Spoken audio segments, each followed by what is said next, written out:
We would like to acknowledge the traditional custodians of the land on which we gather today, the Bidjigal and Gadigal peoples of the Eora Nation. We pay our respects to their elders, past, present and emerging, and extend our respect to all Aboriginal and Torres Strait Islander people. Welcome to On Air Snack Bar, the podcast where we take you inside the world of entertainment with interviews from your favourite stars, creators and industry icons in Australia. I'm Jason Arrow, your host for all things theatre and MT, and this is On Air Snack Bar. Welcome to my first episode on Air Snack Bar. I am Jason Arrow. This is Kenneth Moraleda. Thank you so much for joining me. I am incredibly nervous. Just when they did the clapperboard, my heart just ran out into the street. It's gone. It's not Sydney, there anymore. Sydney But City. Congratulations on your first episode. Yeah, thank you. No, thanks for joining us. I feel like you're the best person to have on. You have so many varying facets of the industry that you're a part of, which I'll actually get into now. And it feels like there's so many things to talk about. So I talk a lot. Yeah, so please take the lead. So resident director for the STC, actor, so Banzai in The Lion King, Warhorse, Muriel's Wedding, most recently Significant Others for ABC Fremantle Media. Writing, 1 Hour No Oil, which you've co-written with Jordan Shea, and creative producer, which I assume is the company you co-founded with Jordan, Kwento. Yes, it was, yeah. That's a lot of hats. How do you handle that? Well, I started out as an actor to begin with. I went to drama school I graduated in 1995 when theatre was still in black and white. It was a long time ago. But as I was going through the roles that I was getting on television and some of the theatre roles that I was getting, it was becoming a little bit unsatisfying to sort of be doing the same kind of roles. So many years later, that's when the writing thing happened and the producing thing happened, because we wanted to sort of present stories that were a little bit closer to what the real experience was, rather than the stereotypical, stereotypical way that we've been presented. But theatre has been very good to me in that sense, because I've been cast across race, a lot of the time Warhorse, for example. Right. It's got more space for that sort of other way of thinking when you're looking at a piece of work. So, yeah. So you find theatre is more satisfying for you? Always. I mean, it's more nerve-wracking theatre. Of course, yeah. There's no takes. Yes, exactly. There's no takes. But I find that I enjoy a lot of them in different aspects of it. Like I do love a film and television gig. Of course. The amount of sort of restraint and control and the little that you have to do, and the opportunity to do it again is always sort of very satisfying. When I was doing Significant Others, for example, one director directed all of the 6 episodes. So we had like this continuity of storytelling that was happening. Which isn't usually the case. No. Right. We usually get like, every other director or 3 in a series or something, which meant that we could try different things and then anything is possible in the edit in terms of where a scene can go. Yes. So it was, so I do like that particular aspect of it, but there's nothing more special than being in front of people and breathing together in a theatrical space and telling a story with each other. So I feel like actors, there's, I'm no stranger to wearing many hats. Diversity is the name of the game in terms of, CV. But do you find that having a grasp on all these varying different aspects of the creative experience helps each other? So like acting helps directing helps producing helps yada yada, so on and so forth. Definitely. I think I was not ready to be a director in the first few years of my career, I think, until I started to gather information about how the business works, how acting works in general. And then I started sort of getting a bit more of a different overview of everything else. Yes. So it comes in stages, but they definitely do sort of feed into each other. Just knowing about how each of the departments work, each of the disciplines work is just so useful in creating a shortcut in your head and in communication when you're working. So it's kind of fun as well, because then I don't get so bored in the scene. Yes, yeah. But the danger is I'm gonna start giving notes to other actors when I'm acting with them. Of course, that would be the hard bit. Or the other flip side of it is wanting not being selfish enough in your character when, of course, if you have too much of a director's you're sort of brain. thinking about everyone else. The whole of thing. course. You've got to think about selfishly your character because that's you have to fight for him. Well, that would be a challenge, I guess. You'd have to physically be like, I'm not directing right now. Yeah. I'm listening to you as the director, even though I probably wouldn't do that. But most of the time, I've never come across that, which is great. That's good. I've been blessed with sort of collaborating with people that I do have an affinity with and a good communication with. So it doesn't have to go to there. But hey, anything's possible. Hey, still young, so time can tell. Speaking of directing, actually, 4,000 Miles by Amy Herzog, which is running from 3rd of Feb to the 23rd of March, with Nancy Hayes. Correct me if I'm wrong on some names here. Nancy Hayes, Shiv Palakar, Ariadna Skouros, whose STC debut was fantastic, and Shirong Wu. Tickets available on the Sydney Theatre Company website. I saw the show on Friday, opening night. Thanks for coming. Absolutely. Oh, no, thanks for inviting me. It was so cool. I'll be honest, I spent a lot of the time being like, I'm about to interview Kenneth. I need to know what the show's about. And so I spent the whole time watching it going, what's it about? What's it about? And of course, good writing. It's varying things that come and go and flow in and out of the piece. So like there's politics, and then there was love and loss. There was goodbyes, hellos, that sort of thing. And then I got to the end and I went, I feel like it's about life, loss, grief, that sort of thing. In your opinion, what do you think the show's about?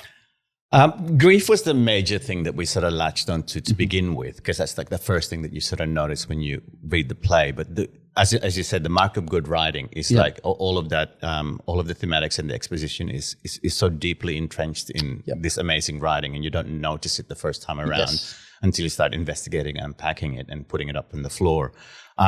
So yeah, the intergenerational sort of, it's a 91-year-old grandmother and a 21-year-old grandson that sort of crash into each other's lives after not seeing each other for almost a decade. So it's that communication, what is different, what is similar, how do we bridge the gap, and then within that there's a trauma that has happened, so it's dealing with that trauma, which through, we don't want to through give that away. lens. Beautiful thing. Yeah, exactly. Yeah. So, but it's definitely grief, and I don't know if I'm sort of allowed to talk about it too much, but in the company, while we were doing rehearsals, a few members of the company have had very, very close members of their family pass away while we were doing it. So having to navigate that was tricky. Yeah.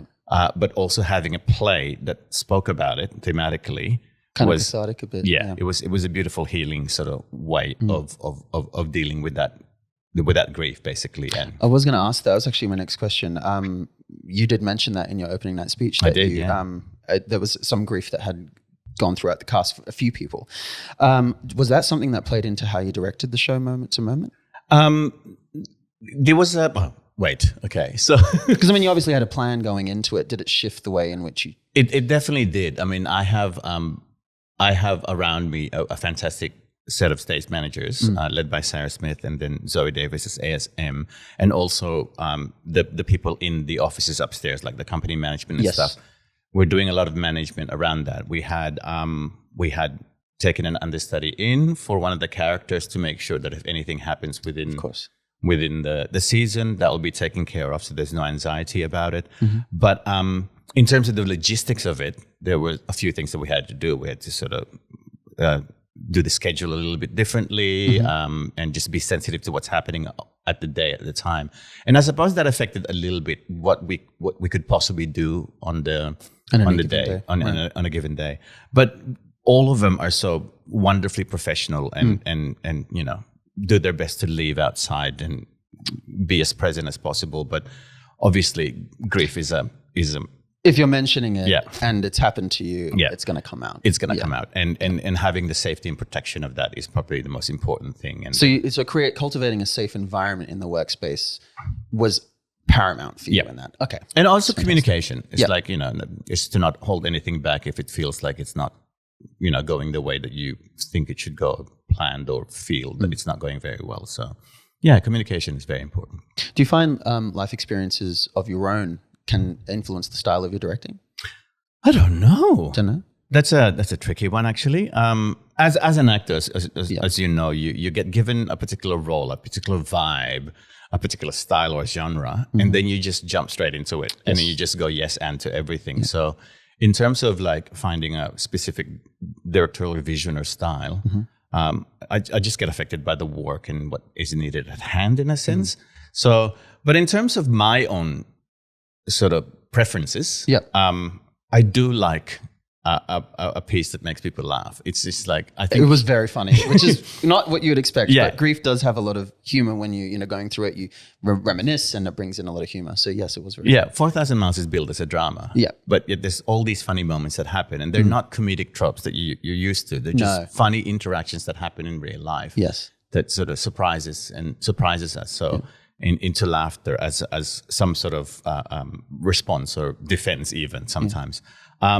But yeah, I find that humor is so good in talking about other things. I was watching a YouTube thing about Dinosaurs, which is a sitcom that was in the 90s. The sitcom is called Dinosaurs? Dinosaurs. Right. And they were like Jim Henson animatronic Oh my goodness, yeah. puppets. Okay. So it's like The Simpsons, but they're all dinosaur, big animatronic puppets. Right. Life-size ones. Middle America. And the way that they sort of dealt with political issues, social sort of issues, through that lens is quite interesting because it's hilarious. Was that the one? I have a vague memory of this now. I mean, I think I was quite young when it came. Oh, you would have been very young. I have a vague memory of the intro, like an egg hatching. Yeah. Okay, I know. And there's a little baby dinosaur that goes, "Not the mama." Yes, I know it. Yes, I know it. Okay, cool. And he constantly hits his dad with with a frying The dad pan. wears like a flannel shirt. Yeah. That's the one. I know the one. Yeah, great. I'm showing my age now. But I've shown my age a lot. Because I did actually watch it in situ. But yeah, in terms of back to the humor thing, you know, there's ways of sort of tackling issues and dealing with themes that are there's many different ways of doing it, but humor I find is a very special one. It seems to be a great way to lead people into other emotions. It's like a gateway emotion almost, you know. 1 minute you're laughing and you're crying. But I do like to have a laugh in general anyway. Yes. I think you'll find that I laugh a lot. It definitely came through in the direction, for sure. There was also something that I found really beautiful is that you allowed, which again is something you do not experience in music theater at all. You allowed moments to sizzle. You allowed moments to just settle and permeate. Something as simple as reading a book or getting tea. I loved that. I absolutely love that because you don't see it a lot. Is that something, for example, that you really wanted to inject in this, like moments of pause? Because again, that's something with grief as well, you know, moments of pause. There's very specific pauses that Amy Herzog, the playwright, puts in there, and whatever the longer pauses are very specific, and then some of the moments we've built in there. But with those pauses, we had to investigate why those pauses were there. Oh, yes. It's sort of like what everybody's feeling and thinking and what they're preparing for or what they're unpacking. But in terms of the naturalism of the play, it just allowed us to just exist and be. We try to theatricalize sometimes within a scene and go like, okay, that's just not working. It doesn't feel like it's right because within that naturalistic world, it's looser, it's more organic. You do your blocking, you have to release your blocking a little bit. You have to soften the blocking because it doesn't feel like it's serving the story. And when things happen, like when people drop things and you know, even in rehearsal, we just pick it up. That's what happens in real life. Yeah, exactly. You just entrench yourself into these naturalistic sort of naturalistic world. And because the set, which was designed by Jeremy Allen, is so wonderfully detailed and stunning, amazing, that when we got into the theater, those performers just felt so comfortable within it that they felt like, you know, that Vera felt like she lived there for many set design years. Was beautiful. I mean, I remember that's something I really love about theater actually versus music theater, for example.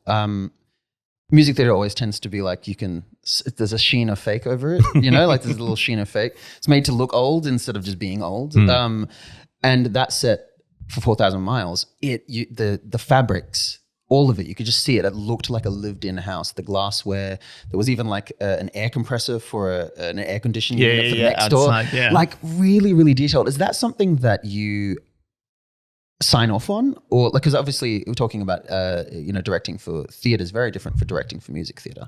Is that something that you have a hand in, or is it completely designed? And well, with the design, it's very early talks. The first person that you actually collaborate with in a state theater company type of situation is the designer. So we've had like our design meetings way before we started rehearsal in sort of building the world. That's across the sound and the lighting design, but they're a little bit later in the process. But with the set designer, Jeremy, who did the sets for Dear Evan Hansen as well. Oh, okay, yeah, cool. Yeah, so he's a very talented man.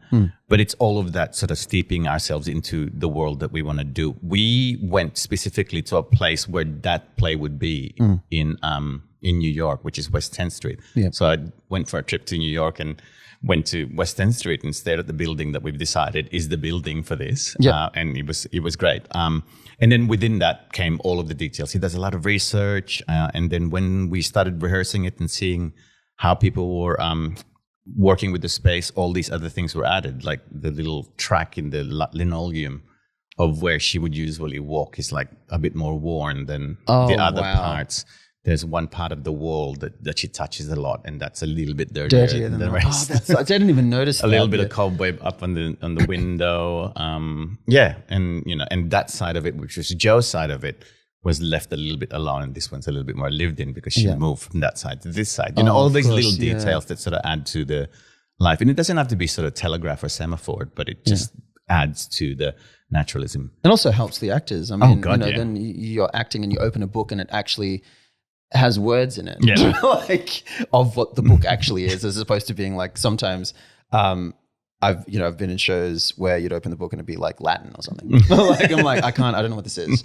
So that would help, of course, having that kind of detail. I mean, I noticed the bookshelf had a myriad of books in there, some of which I've read myself. Were those all real? Those were all books? Some of the books are actually prop books from another show, but all of the books have been curated. And then our new artistic director, Mitchell Bittel, apparently is also very picky about what books goes on stage. Right. So he did his pass on it and said, that's okay, that sort of made sense. But with Jeremy basically went into the mind of Vera and Joe, who lived in that house, and said what books would be here and tried to find those books. Oh, wow, as much as amazing. possible. That is so cool. Because when you're that close to the stage, you will see what the books are. Of course, yeah. I mean, I think I was in the second row, so I could make out a few of them. But I mean, it's what, 400 people in the theater? Yeah, it's around there. 450. 3-4. Yeah, you can make out some stuff. Yeah.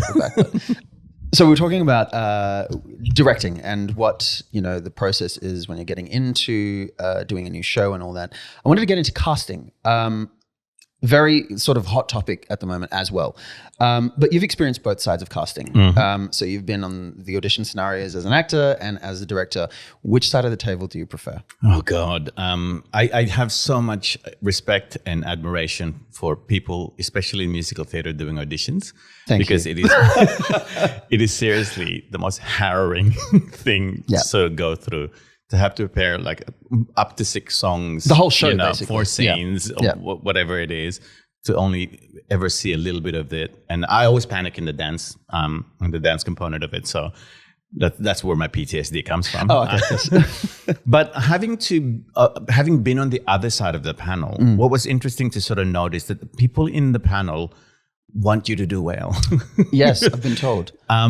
We seriously just enjoy the energy that's coming at us and would wish all of that sort of anxiety to come down. It's not going to make it any easier, but knowing that little bit of information that people are there for you is a very useful thing to take to an audition, I think.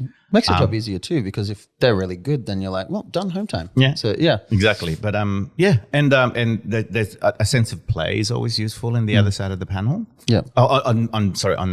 In the audition process itself. Yeah, because it is, we're doing plays, we're doing musical. It's all about sort of expression and creativity and play. So a little bit of that in the room is also very useful. I know that there's a few directors who will also like to, and it seems to be becoming more common actually, and I think that it might have something to do with the anxiety of it all, auditioning. A lot of directors tend to try and make the room feel more like a working rehearsal as opposed to making it like an audition, like a presenting material. Have you tried to foster that same ideology, or? I didn't audition specifically for this play, but for a previous play that I did for SDC, A Fool in Love, I did. And it was trying to break up that sort of the idea that it's an us and them divide. I mean, there's something very useful about having the tables with you and then, and them being over there as a way of sort of negotiating and transacting. But the more rehearsal like it feels, I think the more you'll get from the performers anyway. Yeah. You got because an idea will what it's like to work with them. It'll be exactly. It'll be 4 weeks of that. Yes. Or 4.5 or 5 weeks of that sort of process where you talk about it, you try it again, you unpack it, you try it again. So the more you have the idea of how that particular aspect works, the better it is for figuring out if they're right for the role.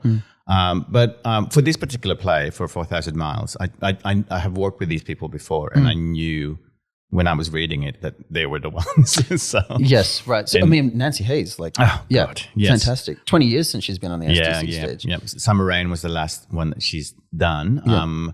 But everybody was so excited to have her back on stage. Oh, of course. I think it was, and she is such a dream to work with. She's so funny, such a strong work ethic. She's great in the rehearsal room. She's very playful. She has so many wonderful stories that I try to get out of her because she is a repository of theater history, a wealth of knowledge. Yes, and I spoke about this on my speech. The first time that I came across Nancy was she was choreographing our graduating production Guys and Dolls. Yes, at NIDA, and with a few Helen Dellamore was our Miss Adelaide, right? And who was Susie Porter was in our year as well. And it was this wonderfully vibrant, brilliant production. And there's a specific dance break in Guys and Dolls, the song Guys and Dolls, where a guy and a doll come down and do a little dance break, and me and Rachel were doing it. And that's what I learned from Nancy in that is like sometimes an economy of movement is a better way of doing a flourish. Because we were trying all these different things, like a jump and a kick and a click of a heel. Of course, all of these like fancy sort of things. And then it was just like the dapperness and the simplicity of it up of that was So this is one of the things that I've learned from her, definitely, that I take to my directing for sure. But I haven't sort of worked with her in the years since, and then now I do get to work with her very deeply, which is fantastic. Every day as well. She also directed something for my graduating class. Yeah, we did World Goes Round, and I absolutely agree. She has such a calm way of direct, like it doesn't feel like she's directing sometimes. I was sort of like, oh, you just sort of led me to the water and to drink, as opposed to, some people will sort of bash down the idea of what they want, And from a director, as a director in her own right as well, she's not one of those ones that we were talking about earlier that would sort of start giving you directing things while acting in it. She was like, she gave the space and the respect that you have within that sort of, within that room. So. Yeah, no, I mean, it was fantastic to see her up there. So funny, so funny. And she is. What do you look for in an actor? In the audition thing that we were talking about earlier, definitely that sense of play. But it's very hard to quantify. But when somebody has an innate connection to the material somehow, and it's one of those where you can't really figure out what it is, but they have an emotional connection to what they're sort of performing. Yeah. Sometimes a lot of other things go out the window in what you expect a role to be. You just feel it. You just, they're just like, yes, they may be too tall or short or wrong color or wrong gender even. Yeah. And you go, but there's a connection there, and that's what's really, really special. So that's what I kind of look for. But there's a no dickhead rule as well that people have passed on to me. Yes. Well, again, you got to deal with it for 4 to 8 weeks, depending on how long the run is. So, there's no room. There's no room for that as well. It's like there's plenty of other things that we can focus on, of course, in a room. So having to sort of deal with egos and there's not what you want to. Have you ever had to deal with that before? Obviously, don't have to name names, but in other situations I have, but not in my recent time. So that's fantastic. So you sort of managed to be able to find a way to see the wood from the trees. Right. Okay. Great. Do you find that being a director means you can sort of shape the industry into the kind of place you would like to have worked in as a younger actor, namely diversity? Yes, I think so. I mean, it takes a while to sort of take ownership of where your place is as a person of color in an industry, this industry specifically. I mean, there's always going to be naysayers or not. Well, no, you know what true. I mean? It's like there's not as much belief in a person of color's sort of abilities or mark, in a sense, as it is purely because of history. Yeah. But a friend of mine once told me that an actor back in the day as well. As in, we've been in the industry for a while, working on television. Yeah. And there was a process of infiltration that we had to do, where you make no waves, in a sense, when we first started, and then just be really good at what you do, and then by infiltration, sort of affect that. But once you sort of get to positions of power, I think it's a little bit better if you don't and actually speak your mind. I mean, well, because then you're the one who's calling the shots. Yeah. So. But again, to sort of do it not in a combative way, and it's like there's plenty of opportunities that we need for people of color in the industry, and just to allow for that to happen is an amazing thing that I have the privilege of having. Is to give opportunities. So the people. Authenticity, certain stories can only be told by certain people. Definitely, yeah. Definitely. Speaking of, being on the other side of the table, so as an actor, because of course you also act. The day after I saw 4,000 Miles, I opened up Instagram and saw Christina Anu, who's in Hadestown at the moment, did an interview for NITV, which is National Indigenous Television. It's quoted this. She said, "It's like I came back and landed bang on another planet because we're learning cultural awareness and cultural practices, or being mindful of the difference in people, appreciating we are all different." And basically went on to say she ultimately felt safer within the industry to hone her craft, something that she's been wanting to do all this time, which I thought was wild. Because Christina Anu's been around for a long time. To only now feel okay to be yourself, to allow your craft to flourish. Have you ever felt that? Have you ever felt like you felt creatively stifled as an actor?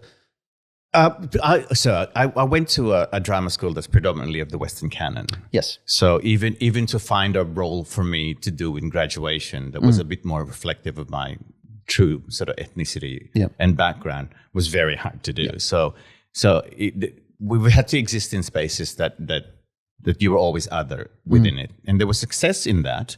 But it's not as satisfying as it is. And as the conversation sort of over the years built up and grew on the value of having diverse projects. Yes, it does. The weight goes off, and you actually go, "Oh shit! I can actually." And if you can bring more to it, I can bring more to. I can be my true self to it. I can be more authentic in what I sort of say, reflect, express, instead of having to code switch myself into what would people think is a good thing for me to say, rather than what do I really feel. Or even maybe even leaning into stereotypes which you may not want to. And I've had to take those roles before, with the aim that I will make this the truest, most nuanced, stereotypical role ever on television. I'll try my best. It is the most human terrorist that you will ever deal with. It was mostly about people and terrorists that I did in my time on early 90s television. That is terrible. Have you noticed a positive change in the industry? Oh, definitely. With regards to that? Yeah, definitely. The programs that have sort of come through, like I was part of the CAP SDC directing initiative, where 4 of us were taken into Sydney Theatre Company to observe the plays, to be involved in meetings, to talk to all of the heads of departments to see how theatre works or how the company works. And through that, Courtney Stewart is the artistic director of La Boite.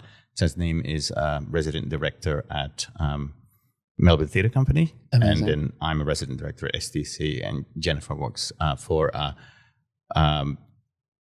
Playwriting Australia. No, it's not called Playwriting Australia anymore. What's it called now? Oh, God. It's all good. It's all good. What's it called? Well, I'm sure it'll come to you, and you can have an moment. Yeah. So in terms of the pathways that has given us, it's been really, really useful. So that's good.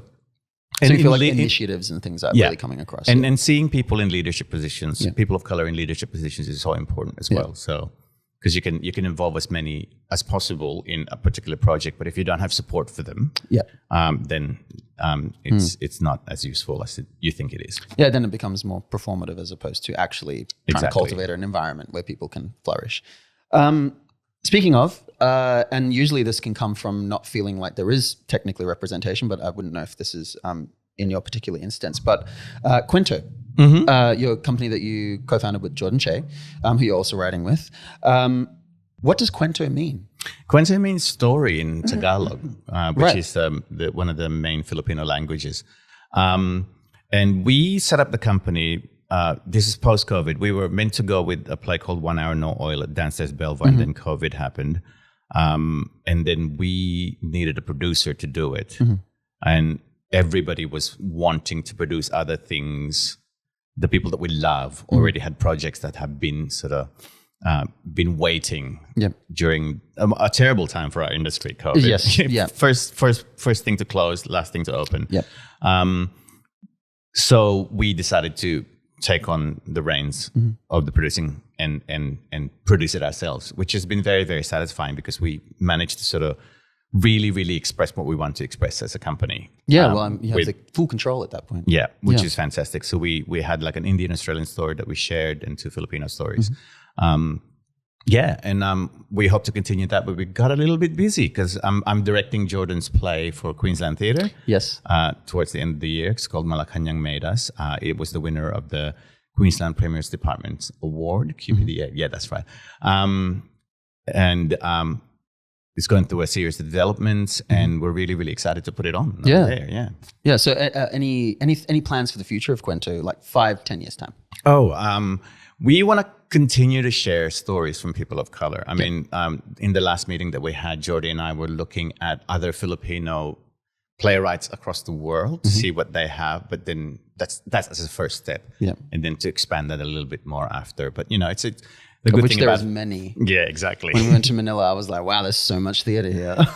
And we feel like, we're the only playwrights here. No, but there are other people around, and we want to celebrate that work as well, and sort of, get the best out of people out there. 1 Hour No Oil is you're writing with Jordan. What's that about?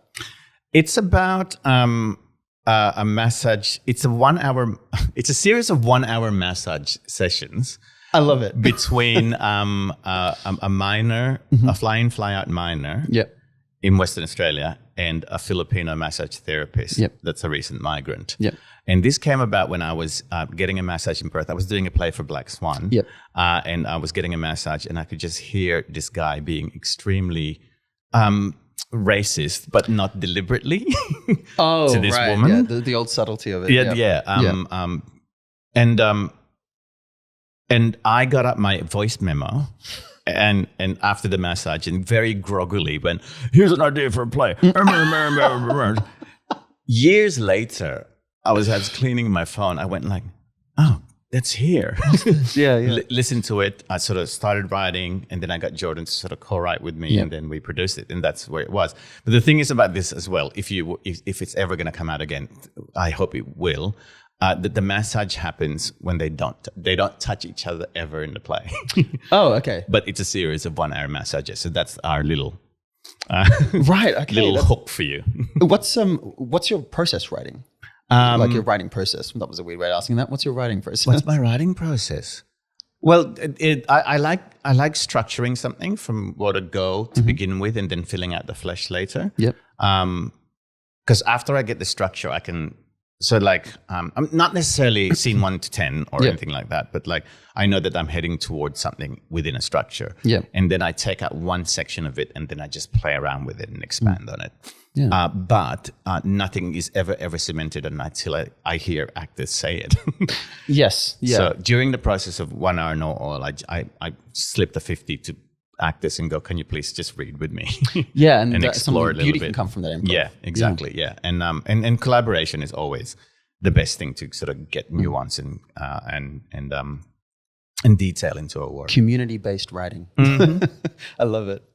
So obviously, we're very multifaceted human beings in the industry, and we are more than just our jobs. What are your hobbies? Didn't expect that one. But I do have answers for it. I'm an avid collector of art supplies. Really? I do art, but I buy art supplies more than I do the art.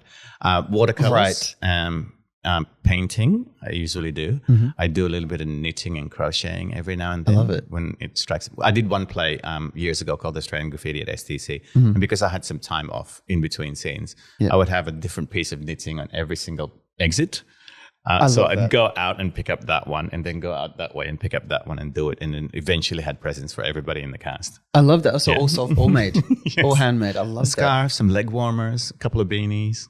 Love it. Yeah. Any big plans for you in the future, like travel plans or anything after 4,000 miles? Or I am also going to be I'm going back to acting at the end of this year at Ensemble for Dial M for Murder. So that's going to be my next acting gig. Love it. And that comes right after I direct that show at Queensland Theatre. Yeah. So it's a busy year for me. And then maybe in the future, I will take a very long holiday somewhere where I won't have to do anything but lie on a beach and get massages. I love that. In the Philippines? 1 hour no oils, Boracay, several maybe. 1 hour no oils. Maybe Boracay. Yeah, oh God, yeah. Oh, no, what's the other one? Sirigao is one of my cousins went to recently. Yeah. And Palawan. For a few people went, I was so jealous. I just like, I need to get home. Like, I need to go home. Oh, so you didn't go hopping like everybody did? Not, and I'm so devastated now. But I will have to go back to the Philippines and do the islands as well. And when the Saigon company was in the Philippines as well, they went to so many places. Island hopped, literally.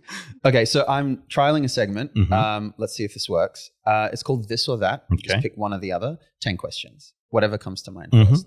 Up early or sleep in? Definitely sleep in. Sweet or savory? I eat anything but sweet mostly. Yep. Go out or stay in? That's a hard one. Sometimes I just really want to cuddle in bed. Yep. Closer to stay in. Yeah, all right. So Okay. let's do that. Walk or drive? Walk. Scenic route or fastest route? Scenic route. Direct or act? Both. I don't know. Yeah, I want it say all. either. I say want it either, all. but- Okay. Direct at the moment, Direct. I'd say. Musical or play? I haven't done a musical for a while, so I'll say musical. Musical? Okay. Musical or TV and film? I'll say TV and film. Melbourne or Sydney? I like them both, but I lived in Sydney for longer, so Sydney. Okay. On Air Snack Bar or any other podcast? Oh, no, only on Air Snack Bar. Great, fantastic. That wasn't planned at all.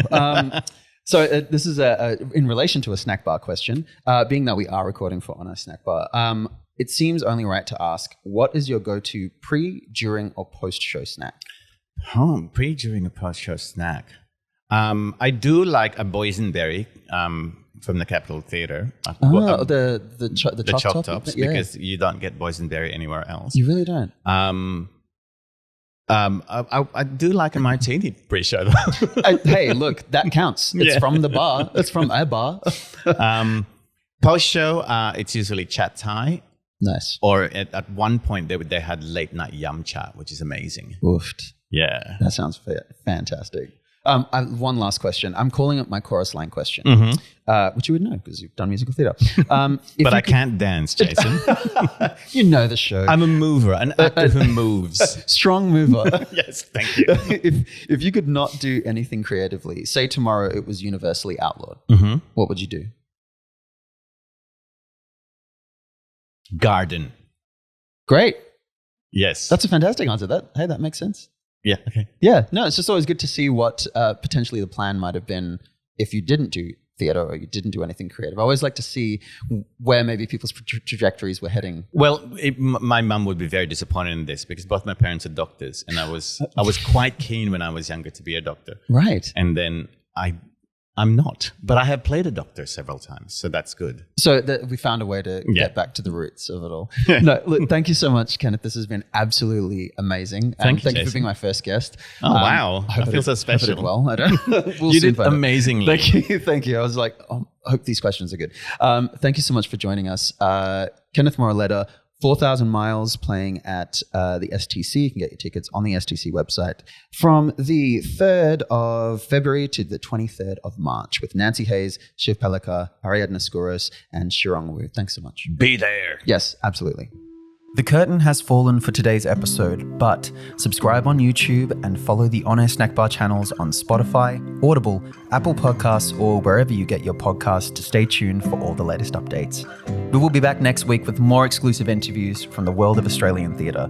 But until then, keep on snagging.